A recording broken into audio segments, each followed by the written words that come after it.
Hi, everybody. I'm Ginny Schuster. Thank you for joining us. Please like, subscribe, and comment. Hi, everybody. I'm Ginny Schuster, and I'm with GinnyPreneur. I do interviews of small business owners and ask them about the fears that they had to overcome. And I want to give you a little background about Pete Hawkins. So he is also a small business owner. And one day I went to Longmont Public Media here in Longmont, Colorado. And here's this vivacious guy who comes in with this coolest little umbrella. And I'm asking him about it. And he's showing it to me. It goes into the garden. His wife invented it. And it's a little shade that opens up as the sun comes out to cover the flowers so that they don't wilt, because in the middle of the summer it can get really hot here. And I thought it was the coolest thing. So I told him that I do interviews of small business owners. And he said, I asked him if he was interested in doing it. And he said, yeah, I'd like to do it. I said, okay, well, let's set up a time. He says, well, let's do it right now. Well, I had just met Pete, and and so I go, oh, okay. And I get on and get it all set up, and I realize I don't even know his last name. So it was so much fun doing it with him. And so that's why I'm excited about introducing Pete, because now we are moving forward. That was over a year ago. And I keep reaching out to him. Okay, what are you doing now? What's the latest on the umbrellas? So once again, I connect with him and I say, shall we do another interview? And he says, yeah, let's do one today. So here we are. And I want to introduce Pete to you. Pete Hawkins, nice to meet you. So Yeah, Pete, where are you with those umbrellas? and I'll to be very honest and frank with you, our big challenge that we've had with that umbrella was kind of getting it financed and moving it forward, and we've had a lot of kind of uh positive input. I mean, when I have shown it to investors, but it's been a challenge to get funding to make this. And I do think that when we came out with this, we are going through the COVID time, and maybe Oh, that's part of it. COVID, people are a little bit concerned about timing and that sort of thing. Long story short, I think we still have a great product. I'm not uh unsold on the product. It's just sometimes the real deal is when are a small business owner and you're starting up something like that, there's a part of this that is I call it just it's a fatigue. You're working at something, you're trying to make it go. You think, I know it's going to be hard work, but at some point it feels really, really tough. And we were talking about something earlier today, and you made the comment about some bank. Go to some bank and see what they have to say. yep. And I'll tell you, my entire life, I'm in my 60s now. My entire life, I have found when I've had a business idea or an opportunity, and even if we're down the road, and it's a real hard thing to get financing through a bank. And I talk to so many people, and maybe they're getting financing when they're up and running several years and showing profit, and they own their facility that they're in. Yep. That feels Yep. more like the banker's deal, and that's not the case when you're young. When you're have a very young business, I mean, you're just challenged every day, and uh, you're challenged because it takes a lot of money to start a new product and get it to the point where it's sellable. You know, True. you know, and all of that takes a bunch of money, and usually it comes, well, originally with me, it came from me.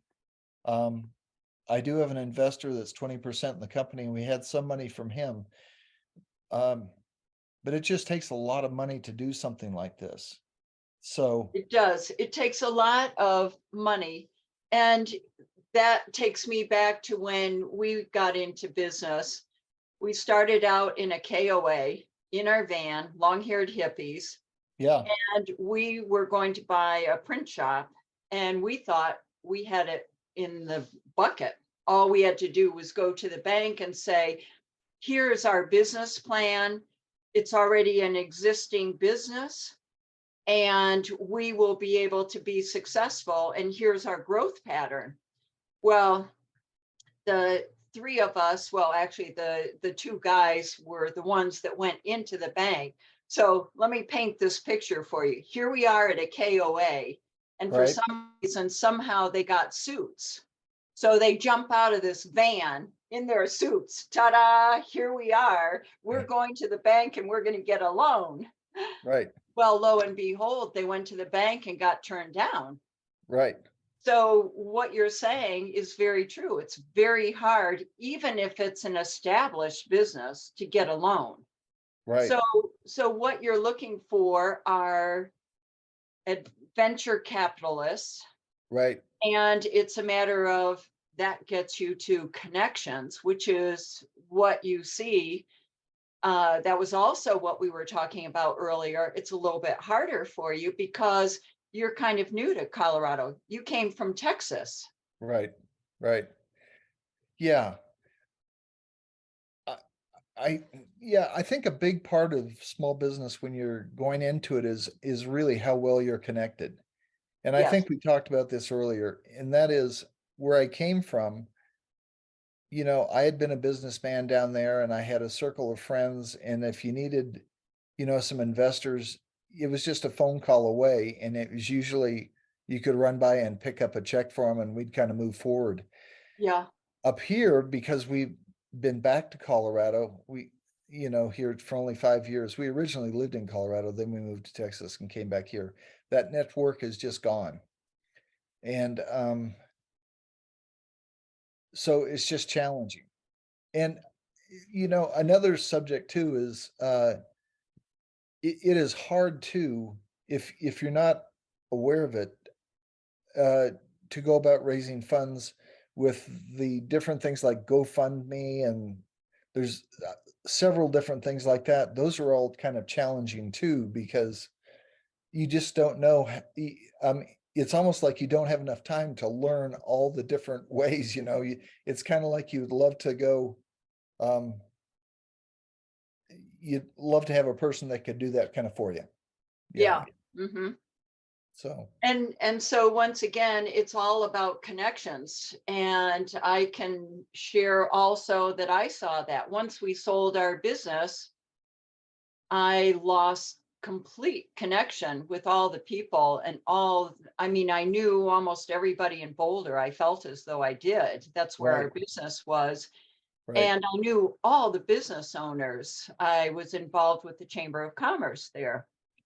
And then being gone and taking care of my birth mother, and that was going back and forth to Marco Island for easily 12 years.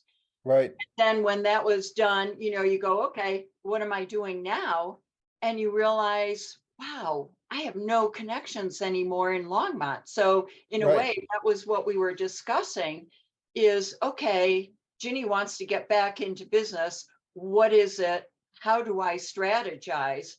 Well, I have to start from the bottom again. Yeah.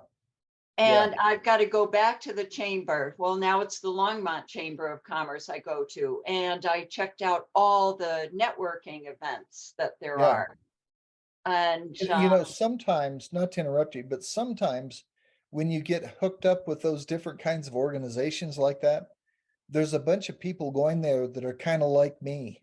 We are looking for that person, so you're talking to people. And in fact, I oh, had the same thing happen to me. I was invited, this guy named Mark, uh, after I had kind of spread the word to a group of guys that I golf with. He gave me a call and, hey, let's meet at McDonald's and have a cup of coffee and let's talk about investing and what you need and that sort of thing. And I went there and sure enough, he had a little invention that he was trying to get financed. And he was trying to pick my brain. And I was going, okay, here, it's just, and don't get me wrong. I know that that's part of the bumpy road you go through before you have success, but Mm-hmm. it is Mm-hmm. very challenging right now for me. Yeah. Right, right. So when I meet people like that, such as yourself, the only thing I can think of are the networking places that I know of, such as Meetup, looking on there to see if there's a group of people that have are investors. Right. Sometimes there are people like that. Then you can also spread yourself really thin by going to some of those. I've Right. also heard that the Broomfield Chamber of Commerce is very active with up and coming uh, people. Now, I'm not necessarily sure whether they're business venture people, Yeah.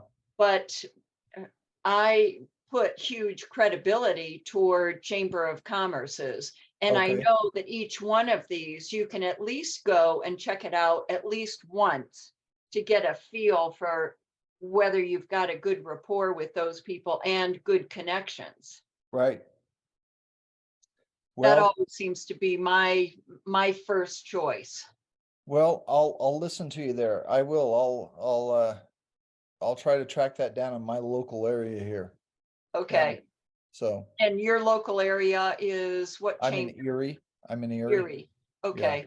Well, Erie is still, it's big, but it's still small. Isn't it more of a, is it a bedroom community? Yeah, I think so primarily. Yeah. Okay. Yeah. So my recommendation would be the Broomfield Chamber of Commerce. I have been there. It is very friendly. And after a while, you see the same people at some of the different ones. And so Right. Broomfield's been around for a lot longer than Erie and built up more. So I think you may have better success there. Okay. Yeah, I'll do that. Yeah. yeah, yeah, that's a good idea. So getting into businesses, there are lots of challenges all the time. And Right. as I was telling you, I came up with my 10 must knows, which I was going to look up, Yeah. of things that you have to know when you get into business. So thinking of one thing is it does take time. Right. And when you have a passion for it, sometimes it takes time to narrow down what that true passion is. Yeah. So to give you an example, just to give you hope, to give you an example, I've been doing this probably for about 4 years. Right. And I've gotten more into health, but everybody's into health and Right. everybody's into coaching. Right. So what you have to do is you've got to look at how you are going to stand out and be different. Right. And we all know that Tom Chenal owns Longmont. So Right. So here's Ginny, little Miss Pee-wee coming along, and I cannot tag along on Tom's tails, but I can learn from him.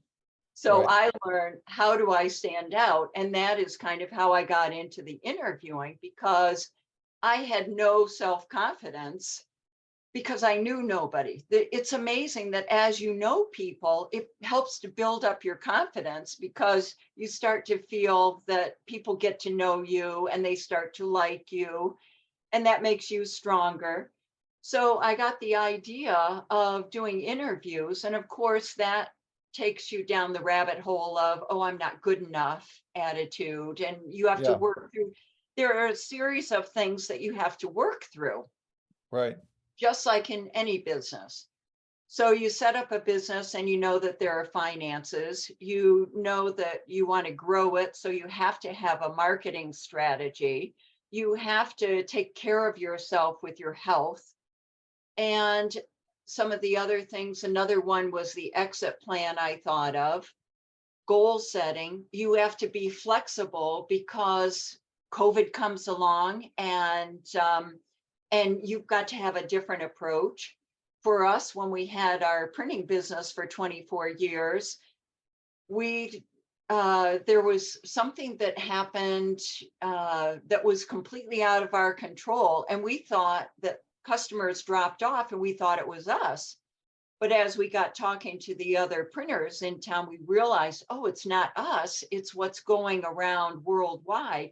But we had our nose so into our Right. business that we didn't even read the newspaper. Yeah. And so we weren't aware of all that was going on. I mean, it was uh, working, doing a business is difficult. You are so Sure. focused on it. Yeah. And so these things I realized about business, and I see the same thing happening as I'm working toward getting into this next business. And I've kind of chosen the field of health, focusing that yes, you need all of those things. But to me, I realize if I'm not a strong person and I don't really focus on my health, I'm not going to be around to be strong enough to do it. Yeah. So for yourself, how long have you been doing the umbrella? It's only a couple years. Yeah, kind of. Yeah, it is basically. It's only 2 or 3 years that we've, we kind of came up with the idea actually about 12 years ago, but Oh, we never got very serious about kind of putting it together and that sort of thing. And, uh, um, you know, I really want to do this. And I think one of the biggest, uh, reasons that I want to do this is I just want to be successful at this. I don't want this to kind of get away from me. uh-huh. I think a lot of times in life, you have these opportunities, and because of inactivity or the market climate or gee, a zillion different reasons, it just kind of goes by the wayside. Yes. And the one common denominator that I think people that are successful and have made businesses, I don't want to use the word success because people who have made businesses work, um, uh, they they don't let that opportunity go by. And and that's one thing that really kind of chases at me is I kind of feel like I'm that person that maybe in my life has let some things go by that I should have, been more attentive to. It does when you're in hard times like this trying to figure it out, you really do take a hard look at yourself. You do. And that's another thing. The self-development Right. has been part of what I've been looking at. Totally, Right. totally looked at that. And I realize, probably similar to you, that you can hold yourself back if you don't have the right mindset. There are all these mastermind groups out there and lots of classes that you can take. Well, you can spend tons of money on that and you can get Right. educated. You can go back to college Right. and do that stuff. So you need to be okay with spending money on yourself to improve yourself, but you need a strategy. No, it is a huge responsibility when you do opt to have your own business. That is true. It is. Yeah. Yeah. I love this discussion, Pete. Thank you. Yeah. Well, We maybe should we'll do have, it again. okay. I'd love to talk about this. Thank Okay. you. You bet. Bye-bye. All right. Take care. Bye.